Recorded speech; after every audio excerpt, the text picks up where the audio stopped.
Hey guys! So it's Valentine's Day. Well, okay, not today, but in a couple of days. It's this week, whatever, same thing. So I'm gonna do a top 10 Valentine's Day reads sort of thing. I know that that's the theme over on Broken the Bookish Top 10 Tuesday. So if you want to take a look down at their blog, I'll put it down in the comments section area thing, description. That was a good sentence. So I know that a lot of people kind of don't like Valentine's Day because it's sort of a couples thing and you can't really celebrate it if you're single, but I'm a huge fan of just doing Valentine's Day stuff with my single friends, and it's fun. And I know a lot of people call it sad, the Singles Awareness Day thing, but I'm actually super happy to be single this year on Valentine's Day, mostly because the day after is my favorite day of the entire year, where all the candy goes on sale. Really excited for that. So I have decided to dub that day Happy. And that stands for, hey, a pink party, YOLO! I don't know if it's okay to put an acronym inside of an acronym, but I'm gonna do it, because it's like acronymception. Whoosh. Anyway, let's get started. The first book is The Selection by Kira Cass. The second book of this comes out in April, so I haven't actually finished the series, obviously, so we don't know how the romance goes, but I love this book. And I think it would make a really good Valentine's Day romantic read just because it's kind of fun and light. It's not super heavy, it's kind of just, yay, there are pretty dresses and the prince who's really attractive. So that's really fun and I love this book. Number 9 on my list is Pride and Prejudice by Jane Austen. I know some people will be surprised that this is so low down on my list, but I actually really like classics and I have a couple more on my list, and this is not my favorite one, surprisingly. So, I do love this story though, and there's this great adaptation on YouTube, The Lizzie Bennet Diaries, which all of you should see. If you haven't seen this, what have you been doing with your lives? It's a Vlog Brothers production, Hank Green does it, and it's amazing. It's a retelling in vlog form of Pride and Prejudice, and it's totally awesome. So you should all go check that out. Number 8 is Hall's Moving Castle by Diana Wynne Jones. I know most of you are probably like, what is she thinking? That's not a romance story. But I loved it, and I thought the romance in this was great between Hal and Sophie. For most of the story, Sophie's like an 80-year-old woman, so it's kind of weird, but I think they're a great couple, and it's a great kind of lighthearted read. Sophie's a great character, and I feel like their relationship is really healthy, which is weird, and you don't usually see that in fiction nowadays. Most relationships are really, really, really screwed up, like, Edward, I must have you. Bella, let me watch you sleep. So this was nice and refreshing. Number 7 is The Other Boleyn Girl by Philippa Gregory. This is not my favorite book of Philippa Gregory's. I loved The Constant Princess. I think that was my favorite. But this, I think, is a really good gateway book into historical fiction. This is kind of cool because it's very much court intrigue. It definitely doesn't have a happy ending, so it's not really perfect for Valentine's Day because it's not, you know, all happy and sunshine and flowers. But, I mean, it's history, so everybody dies in the end, because that's how history always goes, and that's not a spoiler because it's historical fiction. What are you expecting? I did choose it though because it's kind of one of those romantic reads in terms of the side characters.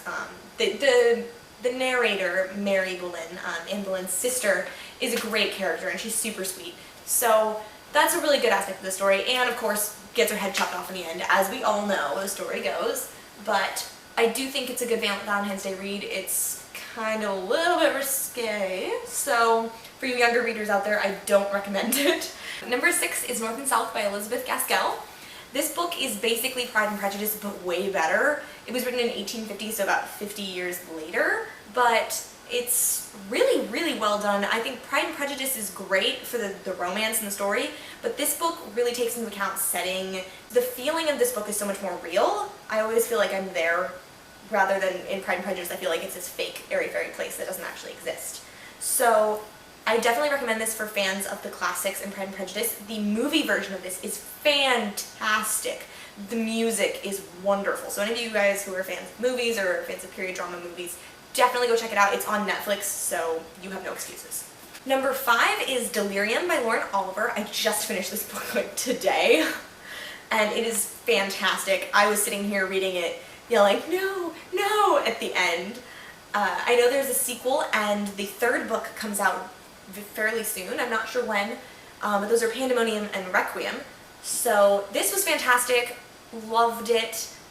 Obviously it's the first book in the series, so it's not all resolved at the end of the first book, but it is a story about love, and so it's a great Valentine's Day read. Number 4 is Emma by Jane Austen.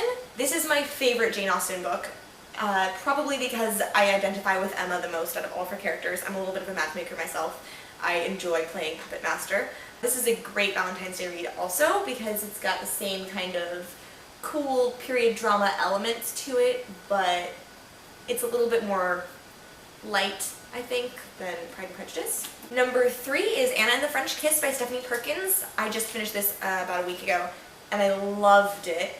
It's really, really light, it's happy, it's funny, it's just a really cute romance, and I thought I was going to hate this book because the cover is just grotesque and the title is awful, but it's a fantastic book and I absolutely adore it. Number 2 is Jane Eyre by Charlotte Bronte. This was my favorite book for the longest time. It's what got me into reading to start with, so of course I have to put it on my list. I also think it's a great romance because it's balanced. I feel like at the end the characters are on even footing, and I love that about this book. I don't feel like the woman is weaker or anything, which is a theme that I keep seeing in books these days, but I'm also a crazy feminist, so we'll get into that in a later video, I'm sure. Anyway, Jane Eyre is my favorite of the classics ever. It's so good. You should all read it. And my number 1 book is The Princess Bride by William Goldman. I love this book. Love, love, love it. The movie's fantastic too. I know a lot of people say the book's not as good, but I actually thought the book was great. So if you haven't read it, go check it out. It is fantastic. It's all about true love and, you know, adventure and pirates and six-fingered evil dudes. It's awesome. So those are my top 10 Valentine's Day reads. You should check them all out. I'll put links down in the comments below.